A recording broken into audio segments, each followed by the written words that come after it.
선한 능력으로 악을 이기라, 이런 제목 가지고 함께 말씀 나누겠습니다. 2024년 우리나라의 한 온라인 커뮤니티에 이런 글이 큰 공감을 얻었습니다. 요즘 세상은 착하면 당한다, 잘못한 사람보다 용서한 사람이 더 바보가 된다. 이 말들은 많은 사람의 속마음을 대변합니다. 억울한 일을 당하면 사람들은 말하죠. 그냥 넘기지 마. 당한 만큼 갚아줘야 돼.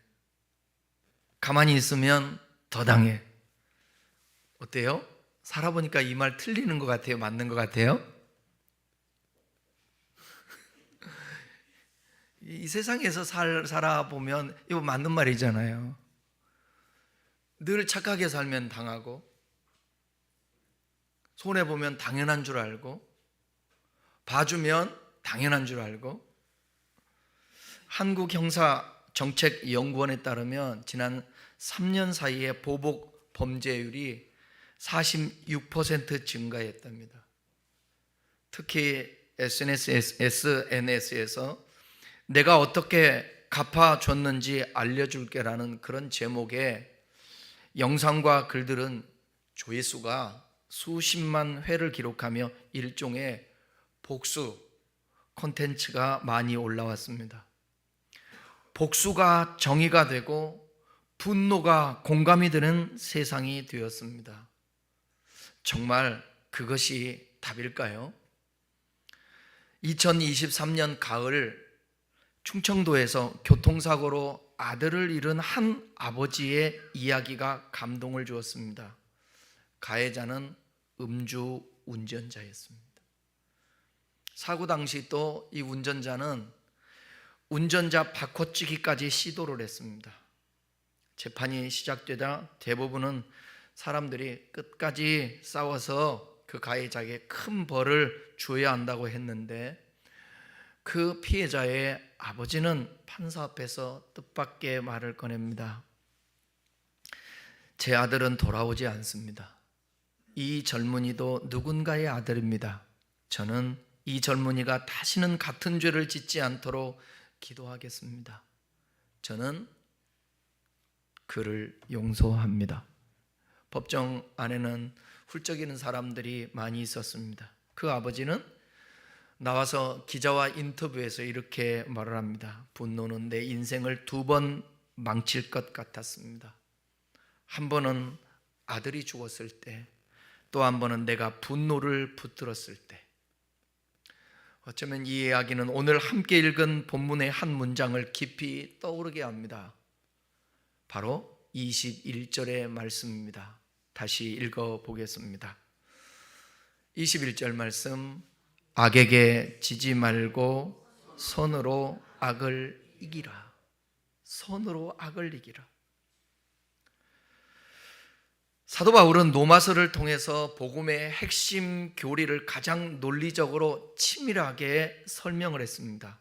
로마서 1장에서 11장까지는 인간의 죄, 또 하나님의 의, 믿음으로 말미암는 구원, 또 유대인과 이방인의 관계 등 구원의 교리를 집중적으로 다룹니다. 그러나 이제 12장부터는 그 복음을 믿는 자들이 삶에서 어떻게 살아가야 하는가, 예수 믿고 구원받고 값없이 받은 그 은혜를 입은 하나님의 사람으로서, 그리스도인으로서 어떻게 살아야 하는지 그 실천적 교훈을 12장부터 주고 있습니다. 오늘 본문의 내용도 바로 그 내용이죠. 오늘날 한국 교회에 좀 부족한 부분들이 여기 있습니다. 로마서 1장부터 11장까지 말씀하시는 구원의 교리적인 부분에는 탄탄하게, 또 거기에는 관심이 많고, 또 그것이 체화되어 있습니다. 그런데 12장부터 말씀하고 있는 구원받은 자, 하나님의 사람으로서, 그리스도인으로서 어떻게 살아야 될 것인가라는 그 말씀에는, 너희는 이 12장 1절에서 시작하지 않습니까? 너희는 이 세대를 본받지 말라고, 아버지의 온전한 뜻이 무엇인가를 그걸 알으라고. 그런데 오늘 어차피 우리 죄인들인데, 허물 많은 사람인데 어떻게 의롭게 살아? 어떻게 거룩해 살아? 주님 말씀하잖아요. 산상수훈에서 아버지의 온전하심과 같이 너희도 온전한 자가 되라. 주님의 제자였던 베드로 얘기하지 않습니까? 내가 거룩하니 너희도 거룩하라? 그 말씀을 빌어서 우리가 행인과 나그네와 같은 삶을 살지만 그 삶에서 거룩함을 쫓으면서 살으라는 것입니다. 오늘 본문인 로마서 12장 14절로 21절은 그리스도인의 대인관계, 특히 악을 행하는 자들에 대한 태도를 말합니다. 당시 로마의 그리스도인들은 로마 제국의 박해 속에서 고난을 받고 있었고, 유대인들과 이방인 사이에 긴장도 심한 상황이었습니다. 바울은 그런 혼란 속에서 그리스도인들이 복수나 보복이 아닌 하나님의 사랑과 선으로 악을 이겨야 한다고 교훈합니다. 여러분, 세상의 논리는요, 강한 자가 이깁니다. 그러나 하나님의 나라의 논리는 선한 자가 이깁니다. 오늘 이 본문을 따라가며 우리는 다음과 같은 질문을 던질 수 있어요. 나는 세상의 악함 앞에 어떻게 반응하는가? 나는 복수의 칼을 들 것인가? 아니면 십자가의 선함을 선택할 것인가? 아니, 세상의 어떤 공동체에서 말고 가까운 우리 가정에서부터 나는 악함에 대해서, 남편과 자식과 부모의 형제에 대해서 나는 그 악하다고 생각되는 것에 대해서 어떻게 반응하는가? 뒤받아 쳐주려고 복수의 칼을 가는가? 아니면 하나님의 말씀을 붙들고 십자가의 선함을 선택하고 있는가? 바울이 전하는 말씀 하나하나를 우리가 따라가면서 선한 능력으로 악을 이긴다는 것이 무엇이며 그 의미와 실제 적용을 깊이 생각해 보겠습니다. 여러분, 하나님의 말씀을 따라서 살아가면 하나씩 쌓여서 주님께서 기억하셔서 복 있는 사람 되게 만들어 주시고 복을 허락하여 주십니다. 오늘 본문 다시 읽어가면서 설명해 드리겠습니다. 14절 읽겠습니다. 14절, 너희를 박해하는 자를 축복하라. 축복하고 저주하지 말. 가장 먼저 도전적인 명령이 나옵니다. 단순히 박해를 견디는 것이 아니라 박해하는 자를 축복하라는 거예요. 악인을 축복하라는 것입니다. 이게 힘든 것이지요. 이렇게 되어야 그리스도인인 거예요. 헬라 원문에 보게 되면 축복하다라는 말은 좋은 말을 하다, 기도하다라는 뜻입니다. 그러니까 단순히 악인에 대해서 참음이 아니라 선한 의도로 상대를 대하라는 거예요. 여러분, 축복한다라는 게 쉽습니까? 우리 자신들에게 악을 행하고 피해를 주는 자를 좋은 말을 하라는 거예요. 그들을 위해서 기도하라는 거예요. 예수님께서 산상수훈에서 가르쳐 주셨잖아요. 너희를 박해하는 자를 위하여 기도하라. 마태복음 5장 44절에 너희를 박해하는 자를 위하여 기도하라. 너희를 박해하는 자를 위하여 기도하라. 우리는 우리를 힘들게 하는 사람들을 위해서 기도를 하는데 어떤 기도를 하라고 그러느냐? 축복하라는 거예요. 하나님, 나를 힘들게 하는 사람을 치워주십시오. 저 사람을 좀 벌해서 깨닫게 해주십시오. 그런 기도는 나오지만 그를 향해서 축복 기도는 안 나온다라는 것입니다. 바울은 그리스도인이 박해를 받을 때 저주나 보복이 아닌 축복으로 대응하라는 거예요. 떠올려 보십시오. 여러분을 힘들게 하는 사람. 저도 설교를 준비하면서 그랬어요. 하나님, 내가 전하는데, 말씀을 전하는데 입술로만이 아니라, 제가 수요일 날도 그런 얘기 했나요, 여러분? 앞으로는 이 AI 시대에 이게 설교를 하고 말씀을 덜하는 거, 이런 어떤 지적인 거라든지 테크닉은 특출날 수 있습니다. 제가 고민하면서 생각하는 게 그거예요. 앞으로의 목회라든지 우리 그리스도인들의, 특별히 지도자들은 메시지보다 더 중요한 게 그 메시지를 전하는 메신저다. 하나님의 말씀을 전하는 자가 신행일치가 돼야 되고, 말만 하는 것이 아니라 하나님의 말씀으로 살아내야 되는 거죠. 그리스도인들도 제자의 삶을 살려면 아는 것이 중요한 것이 아니라 아는 만큼이라도 살려고 몸부림치며 하나씩 하나씩 우리가 하나님 말씀대로 살아내는 거예요. 나를 힘들게 한다든지, 내가 내 속에서 참 저 사람은 싫다, 밉다라고 하는 생각, 사람들을 떠올렸어요. 설교 준비하면서. 그들을 향해서 축복해야지, 그들을 향해서 기도해야지. 여러분도 생각해 보십시오. 여러분을 힘들게 하는 직장 동료라든지 친구라든지 가족이라든지 주변에 누가 있습니까?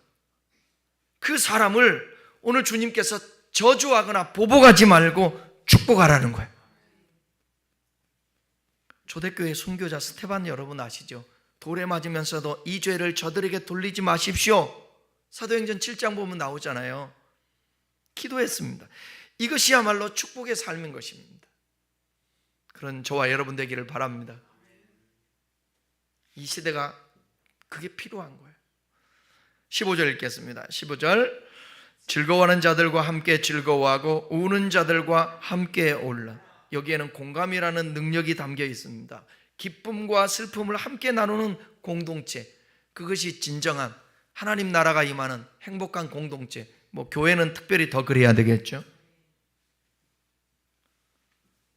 이 말은 단순히 감정적 연민을 넘어서 다른 이해의 상황 속에 들어가 함께 느끼라는 적극적 명령입니다. 누군가의 아픔을 함께 아파하고 기쁨을 함께 누리는 것이 공동체의 힘이에요. 사랑은 이론이 아니라 감정과 함께 움직이는 능력입니다. 공감입니다. 때로는 말보다 눈물이 더 큰 위로가 될 수 있습니다. 힘든 상황이 있는데 그 사람에게 찾아가서 손잡아주고 함께 울어주고, 무슨 말을 해야 될지 모르는 그 상대방이 느낄 수 있는 그 느낌, 아파하는 거예요. 여기서 힘을 내고 일어났으면 좋겠다. 그런데 이런 영적 교만한 사람들은 뭐라고 말하는 줄 아십니까? 그러니까 이런 일 닥치기 전에 기도하지. 내가 그럴 줄 알았어. 기도 안 하고 신앙을 그렇게 하더니 내가 그럴 줄 알았어. 신앙생활 그렇게 하니까 그렇지. 이런 말들은 그 고통 가운데 있는 자들에게, 울고 있는 자들에게 아무런 도움이 되지 않아요. 그래서 목사의 가장 설교하는 그 설교의 상황의 고통이 뭔지 아십니까? 이해할 수 없는 일들, 자식을 잃는다든지 아니면 완전히 경제적인 어떤 어려움과 파산을 당하고 망해 있다든지, 사람과 관계 속에서 힘들고 우울증에 빠지고 불안과 피해의식과 여러 가지 고통 가운데 있는 자들 앞에서 그들을 대할 때, 설교를 할 때가 제일 힘들어요. 목사는. 그래도 목사이기 때문에 설교를 해야 되지 않겠습니까? 여러분 어디를 가서 누구에게 고통 가운데 있는 자들에게 묵묵히 밥 한 끼 사주고 손잡아주고 함께 울어주고, 그게 공감하는 거 하실 수 있죠. 더 어려운 게 뭔지 아십니까? 잘 될 때 가서, 즐거운 일이 있을 때 가서 웃어주는 거, 함께 기뻐해 주는 거, 어쩌면 이게 더 힘듭니다. 우리 안에는 못된 이 시기와 질투의 마음이 있어요. 남이 잘 되면 배가 아파요. 항상 최소한 나와 같든지 나 좀 못해야지, 나보다 나으면 안 돼. 나으면 안 돼. 제가 얘기하잖아요. 2등이면 얼마나 대단한 겁니까? 2등. 은메달이면 얼마나 대단한 거예요. 은메달은 아쉬워가지고 2등 한 자는 아쉬워가지고 1등 바라보면서 열받아 있고 1등과 함께 기뻐할 수가 없어요. 동메달이 훨씬 더 낫다고 그랬죠? 기뻐한다고. 동메달이 기뻐하고, 동메달은요 기분이 좋아가지고 은메달, 금메달과 함께 얼싸안고 합니다. 은메달이 잘 안 돼요. 사랑하는 여러분, 여러분의 주변에 저는 100%는 아닙니다. 그런데 이런 주의입니다. 아니 왜 송 목사는 그 사람한테 그렇게 호의적이야? 열 안 받아? 그럼 제가 그래요. 왜 열받아? 열받을 이유가 없지. 그분이 이렇게라도 주의 종이 되어서 이렇게 사는 것만도 얼마나 감사한 일이야. 그리고 또 하는 말, 나에게 손이라도 안 벌리니 얼마나 좋아. 나보다 훨씬 잘 사니까. 또 제 후배들한테 그래요. 누구든지 잘 되라. 누구든지 잘 되라. 왜? 내가 덕 봐야 되니까. 여러분의 주변에 누구든지 잘 되면 손해 볼 일 없어요. 덕 보지. 우리 교인들 중에서 여러분 누가 좀 잘못됐으면 좋겠다는 사람이 있어요? 솔직히 말해요. 숨기지 말고. 에? 우리 다음 세대들이, 청년들이, 우리 젊은 집사님들이 잘 되는 게 좋아요? 아니면 잘 안 됐으면 좋겠어요? 에? 잘 됐으면 좋겠어요? 그래야죠. 당연히 누군가가 잘 돼야죠. 그런 축복. 내 주변에 있는 사람, 여러분의 친구가 잘 돼야 밥 한 끼라도 같이 먹을 수 있지 않아요? 나눠주지 않아요? 그러니까 그렇게 우리의 마음을 넓히면서 살자고요. 근데 이게 젊을 때는 저도 잘 안 되더라고요. 그러니까 그거 놓고 씨름하는 거예요. 하나님 앞에 막 기도하는 거예요. 치면서. 그리고 성령님 내 안에 거하시는데 근심하지 않게 이 못된 마음을 쫙 바꿔주십시오. 그런 기도들을 하고. 여러분, 우리가 살아가면서 함께 울어주고 함께 즐거워한다는 것은 그 사람이 정말 괜찮은 사람인 거예요. 공감 능력은 저는 최고의 성품이라고 생각하거든요. 그런 사람은 주변에 사람들이 많습니다. 그리고 항상 같이 하고 싶어 해요. 여러분, 고슴도치가 되게 연구하는 사람들이라면 추우니까 추운 날씨에 고슴도치가 자꾸 붙어요. 왜? 추우니까. 근데 서로를 찌르니까 안 되는 거예요. 그게 효과가 없는 거예요. 자꾸 주변에 있는 사람들이 이렇게 찌르는 사람 있죠? 네? 친구가 없습니다. 주변에 사람들이 안 좋아합니다. 잘 될 때 싫어합니다. 모든 사람, 이따가 나오잖아요. 모든 사람과 더불어서 화평하며 모든 사람과 함께 공감해주는 그 순수한 예수님의 마음이 여러분들에게 있으면 좋겠습니다. 때로는 악인들로 인하여 고통당하는 자들과 함께 울면서 공감해 주는 것. 사랑이란 다른 사람의 눈으로 세상을 보고 그 마음으로 반응하는 것. 사람은 위대한 성취보다도 함께 울어줄 사람을 더 기억한다. 울어준 사람을 기억한다. 헬렌 나연이 한 말입니다. 진정한 공감은 영혼의 치유를 해준다라는 거예요. 16절 읽겠습니다. 16절 서로 마음을 같이하며 높은 데 마음을 두지 말고 도리어 낮은 데 처하며 스스로 지혜 있는 채 하지 말라. 이 구절은 겸손과 일치에 대해서 말하는 것입니다. 우리 안에는 남을 무시하고 스스로 높아지고자 하는 본성이 있어요.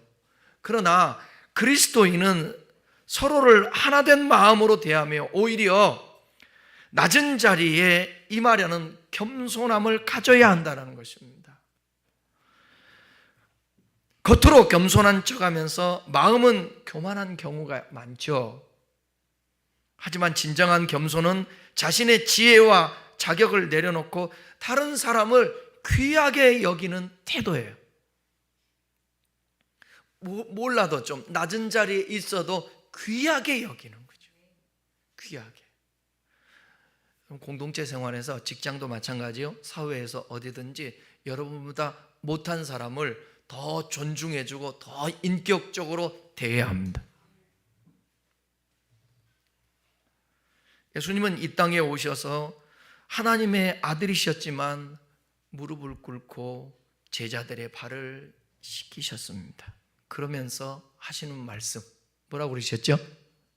너희도 이와 같이 행하라. 섬기라는 거예요. 겸손은 위대한 이들이 선택하는 능력입니다. C.S. 루이스가 한 말이에요. 겸손은 위대한 이들이 선택하는 능력이다. 그러니까 겸손하지 않으면 위대해질 수가 없는 거죠.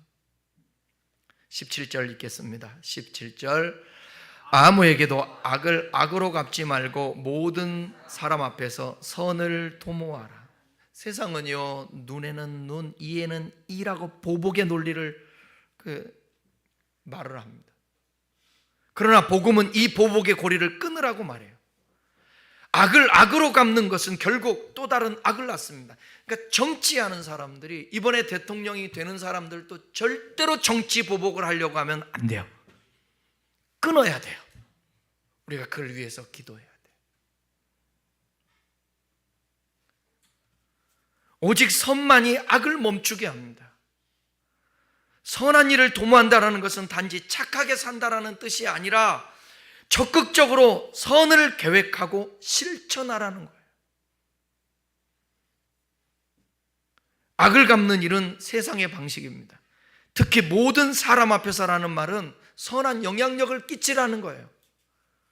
누구에게도 용서하고 악을 악으로 반응하지 말라는 것입니다.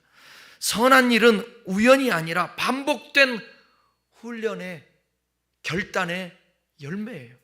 그냥 되는 게 아니에요. 고민해야 돼요. 열심히 훈련해야 돼요. 그냥 되는 거 아닙니다. 한 교회 청년이 직장에서 부당한 대우를 받았습니다. 그랬는데도 불구하고 끝까지 친절하게 대했어요. 나중에 그를 괴롭히던 상사가 암 투병 중에 도움을 요청했어요. 그때 거절하지 않고 자기를 힘들게 했지만 그에게 찾아가서 도움을 주었어요. 그리고 그가 예수 믿는다라는 사실을 알아서 복음의 영향력으로 결국 그를 전도하게 되었다라는 얘기예요. 쉽지가 않습니다. 독일의 보네퍼 여러분 제가 많이 말씀드렸는데 나치의 그 악에 그는 침묵하지 않고 신앙으로 저항하면서 감옥에 들어가게 되었어요. 선한 능력으로, 우리 찬양하지 않습니까? 선한 능력으로 그 시를 썼는데 그는 말했습니다. 악은 무력보다 더 큰 선으로만 이길 수 있다. 악은 힘으로 이기는 게 아니에요. 선으로 이기는 거예요. 악을 무너뜨리는 힘은 적극적으로 베푸는 선한 행동에 있습니다.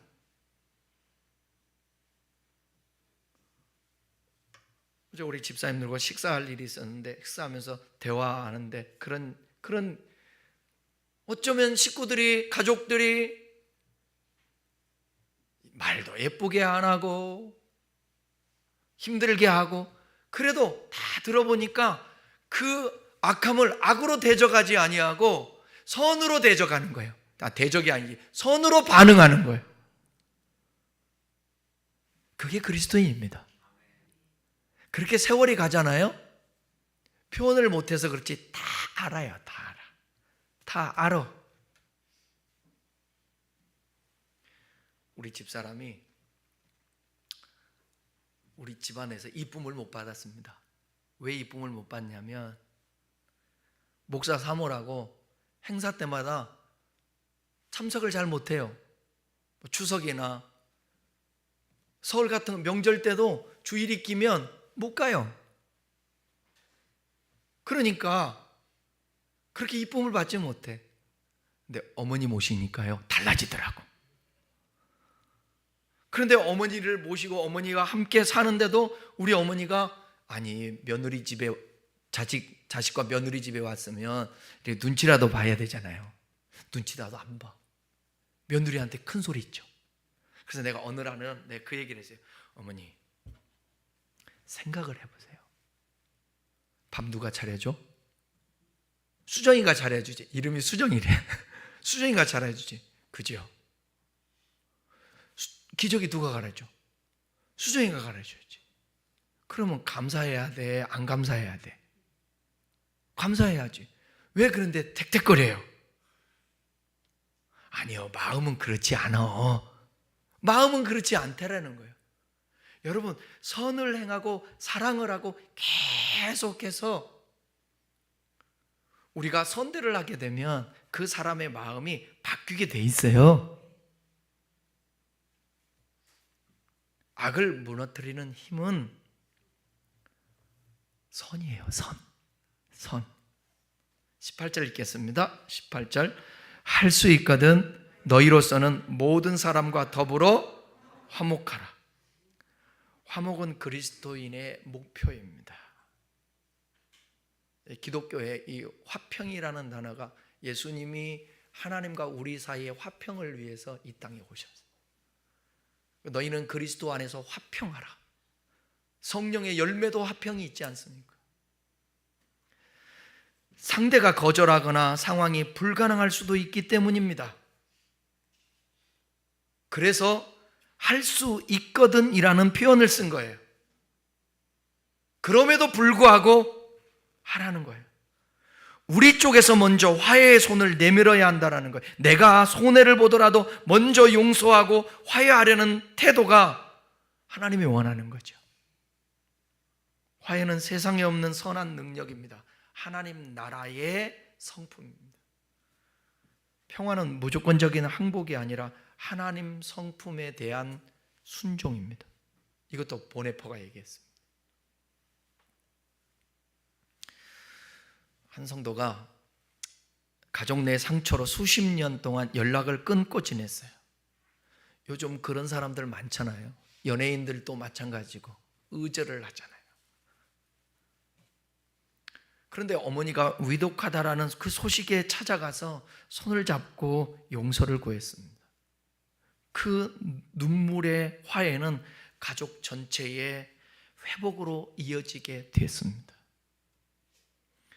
여러분 주변에 누군가와 지금 원수같이 안 보고 대적하며 살고 있거든 기도하면서 주님 저에게 선한 마음을 주셔서 화해할 수 있도록 인도해 주십시오. 그 화평함을 누릴 수 있기를 바랍니다. 여러분, 우리 교인 중에 서로 미우고 싫은 사람 없죠? 있구나. 있어. 빨리 대답이 안 나오는 거 보니까. 꼴보기 싫은 사람 있어요? 예배당 문 딱 연락을 저 인간은 어떻게 보지? 이런 분 있나요? 대답을 해 주여 하는 거 보니까 있나? 우리 안수 집사님 제가 알죠. 잘 성품. 여러분 그렇지 않죠? 회사 들어가서 문 열고 들어가는데 한숨 나올 때 있나요? 있죠? 네. 많아요. 그게 정상이에요. 우리의 인간적인 뭐. 근데 그들을 위해서 축복하며 기도하며 화목하기를 기도하는 거예요. 제가 여러분들에게 오늘 하라는 거 아니에요. 내일 하라는 거 아니에요.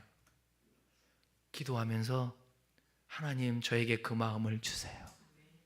그 마음을 달라고 기도할 때 하나님이 우리를 저절로 변화시켜요. 여러분도 누구에겐가 사랑받는 자가 돼야지 미움의 대상이 되면 안 되고요. 또 누군가를 미워하는 사람이 여기에 가득 차 있으면 안 돼요. 난 오늘 큰나무교회 우리 교우들이 어디를 가든지 하나님께 은총을 입고 사람에게 귀중 여김을 받고 환대를 받고 박수를 받고 어서 와 그랬으면 좋겠어요. 제가 함께하는 공동체도 있습니다. 한 사람이 모든 이 공동체를 다 망가뜨려요. 사람이 안 좋아요. 이걸 기적이라고 해야 되나? 기적이 일어났어요. 그 사람이 스스로 빠져나갔어요. 그만두고. 그랬는데 하나님의 나라가 임했어요.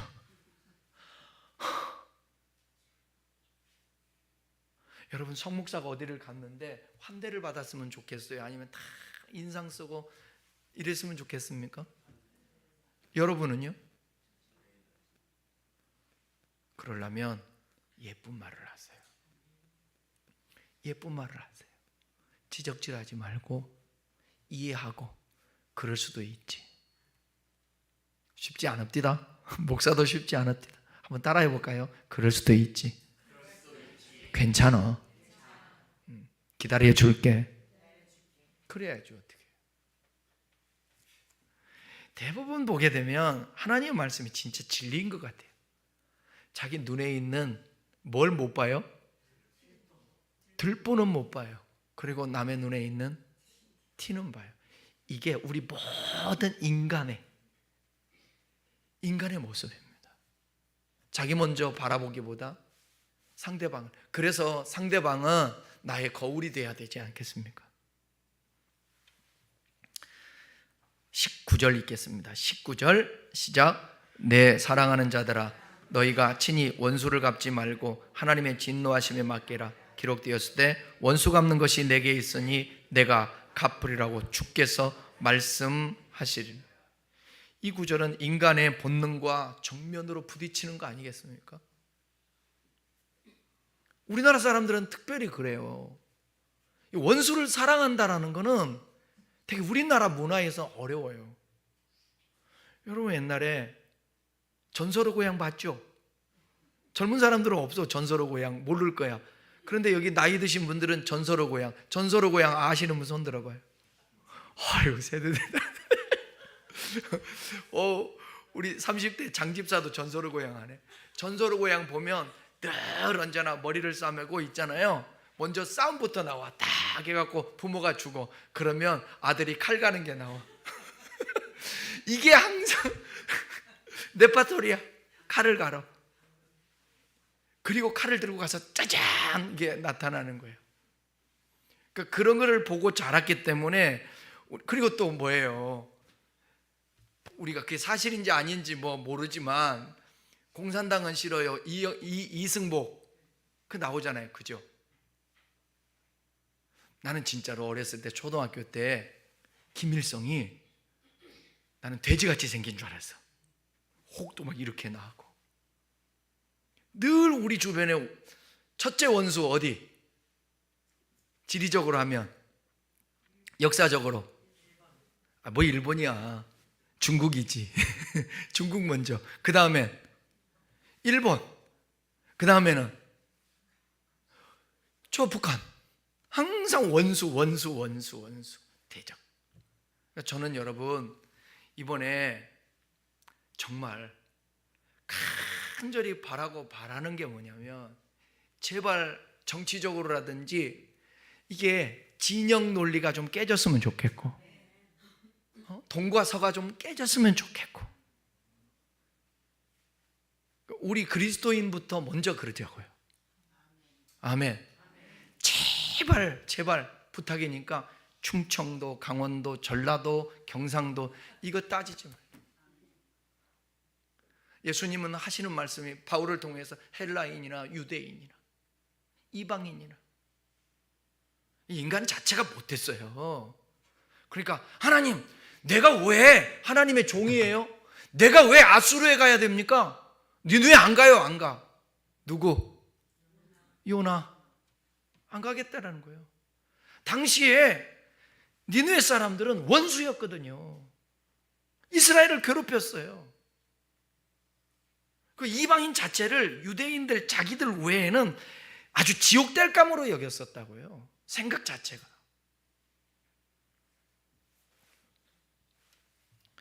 우리는 누군가에게 상처를 입으면 자동적으로 어떻게든 되갚아줘야 된다는 감정이 여기서 일어납니다. 바울은 바로 그 즉각적인 보복의 본능을 거스르라고 말하고 있는 거예요. 그렇게 따르지 말라는 거예요. 그거 억제하라는 거예요. 그 이유는 단순히 착하게 살라는 윤리적 요구가 아닙니다. 진짜 이유는 정의의 최종 심판은 누가 한다라는 거예요? 하나님이 한다는 거예요. 하나님이. 당시 로마교회는 유대인과 이방인이 섞여 있는 다민족 공동체였습니다. 박해도 있었고요. 갈등도 많았어요. 특히 당시 그리스도인들은 로마 제국 하에서 무력한 그런 소수자였습니다. 그래서 더 쉽게 복수심과 분노가 생길 수 있었어요. 바울은 그들에게 이렇게 말하는 것입니다. 당신들이 정의를 이루려 하지 말고 그 정의는 하나님 손에 맡기라고. 하나님이 갚아줄 거라고. 악을 악으로 갚으면 세상이 더 악해질 것입니다. 악을 멈추는 유일한 방법은 용서입니다.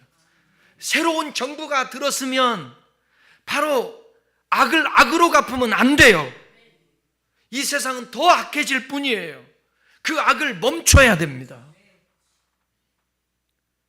지금 나라가 살림이 거덜이 나고 있고 마이너스 성장이고 취직들이 안 되고 소상공인들 정말 심각하더라고요. 정말 일산도요, 문 닫은 식당들이 너무 많아요. 지금 그래도 여기는 킨텍스 근처라 여기는 먹거리 이 식당들이 되는데, 저 탄현이 있지 않습니까? 탄현에 애네 골목골목 있었던 그 식당들이 한 집 걸로 문을 닫았다는 소리를 들었어요. 그만큼 어려워요. 그러니까 누구를 숙청하고 누구를 없애고 그거기보다 진짜 그 고리를 끌어야 되니까. 그러니까 다 같이, 누구 한쪽에서만이 아니라 다 같이 그리스도인들만이라도 대적하지 말고 싸우지 말고 서로 용납하고 하나가 되고. 아멘이죠?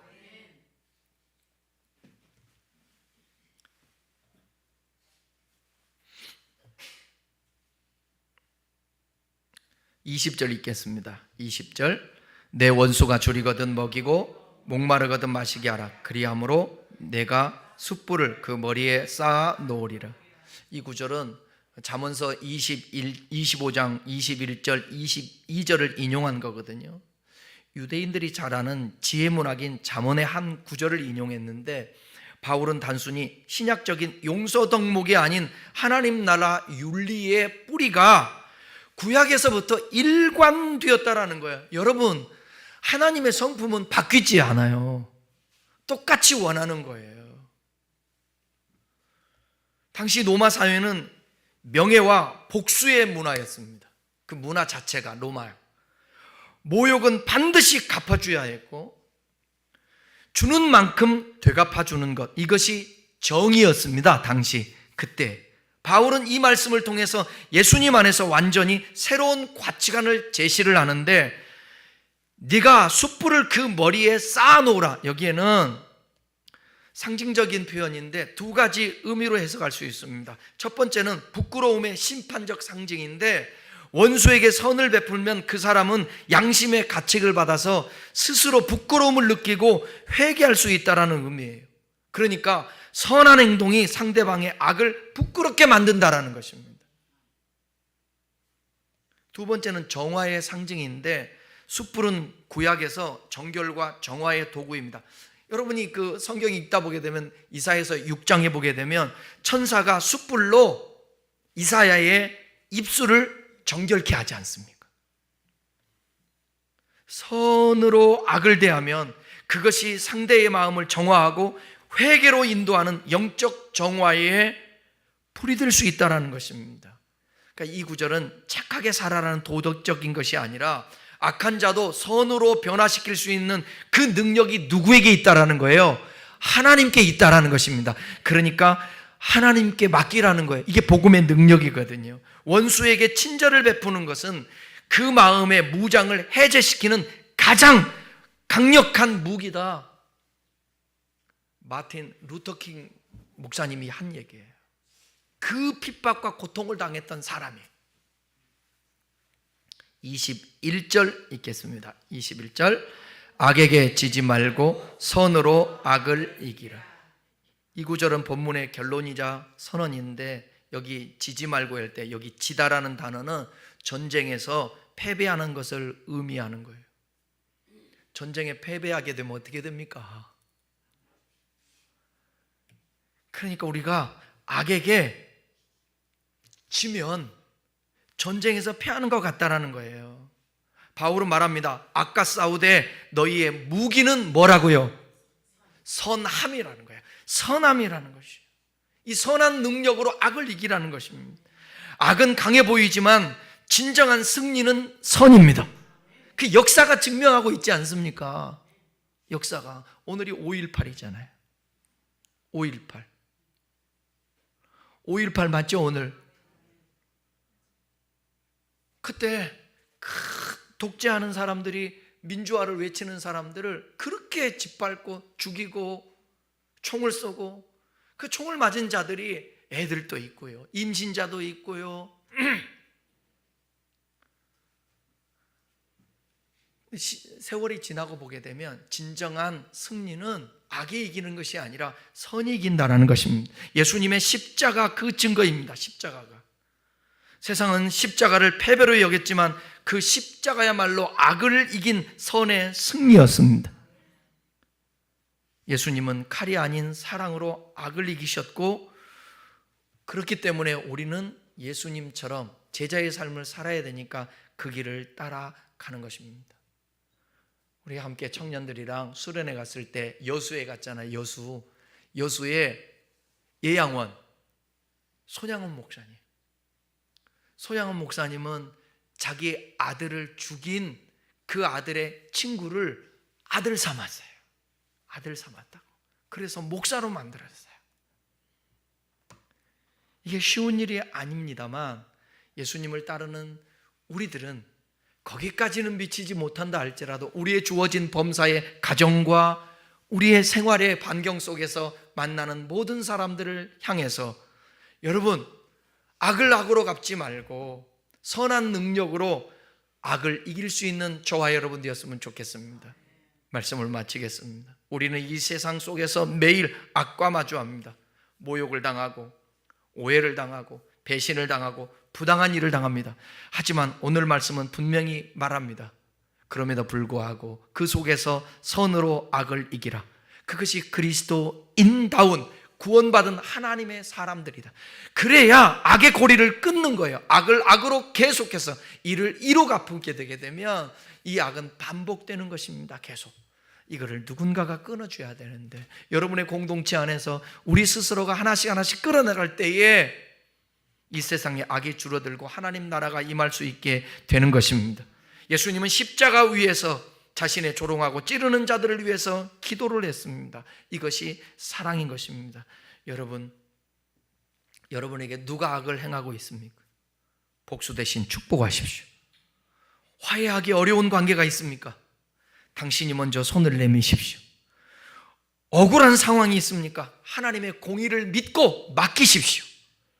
내가 먼저 움직이기보다 기도 먼저 하시고 하나님께 맡기십시오. 우리의 작은 선함이 하나님 나라를 드러내는 도구가 될 것입니다. 악을 이기는 선한 능력, 그 능력으로 살아가는, 그래서 이 세상에 조금이라도 더 나아지는 하나님의 나라가 임하는 역사가 있기를 주님의 이름으로 축원합니다. 함께 기도하겠습니다.